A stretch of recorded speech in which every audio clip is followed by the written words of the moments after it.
Hey guys, Goodluck Jonathan reveals how the ex-US president made him lose election to Buhari. Nigerians, this will really shock you. Welcome back to Prospect Channels TV. Thank you for coming out here. If you are just joining us, please kindly subscribe to this channel and don't forget to give us a thumbs up. The former Nigerian president, Goodluck Jonathan, has spoken on the role of the American government played during the election that took him out of power. While calling out the US former President Barack Obama, Jonathan said he, Obama, interfered in the election that saw him lose to his successor, Muhammadu Buhari. Jonathan recounted how Obama even issued a statement directing Nigerians to vote for the next chapter. He also slammed Obama for sending the U.S. Secretary to State to meet Buhari on the eve of the election. In his words, the level of interference by Obama's government was very overwhelming. It is not as if I couldn't have won the election, even with that, but if by my own thinking and the way people looked at it, Obama's government went outside the normal diplomatic relationship, sending the U.S. Secretary of State to Nigeria on the eve of the election, after Obama even issued a statement directing Nigerians to vote for the next chapter, tells you something, and we should not sweep this thing under the carpet. If any foreign country, be it America or any other country, interferes with our own elections, it will be mentioned. Jonathan also said the kidnap of the Chibok girls was politicized and was used against his government. Immediately the Chibok schoolgirls issue came up, with a couple of days, we saw people going to the US with "Bring Back Our Girls" placards, and Obama's wife received one of these placards, Jonathan said. Recall that in 2015, Goodluck Jonathan, phoned Buhari to conceal defeat in the presidential election. So with this, you can understand that the former president of Nigeria was not even happy about what happened, how he left office in 2015. He's not happy about it. For a long time, we've not heard him speak about it, but recently he has been talking about it. The other time he spoke about it, he also said how people, fought him for nothing.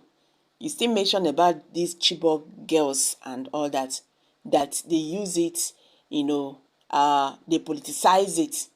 If you look at what is happening today, so how many these kidnappers and killings and all that have made people to protest, and they are now asking the president to go? You understand? So he's not happy about what happened.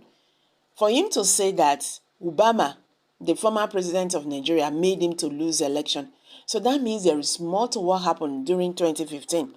He said the secretary to the U.S. government was in Nigeria in the eve of that election. So you can now understand why he say, he does not want problem, because he know that wahala don't set with that. That is why he just, concede to, whatever, and give up.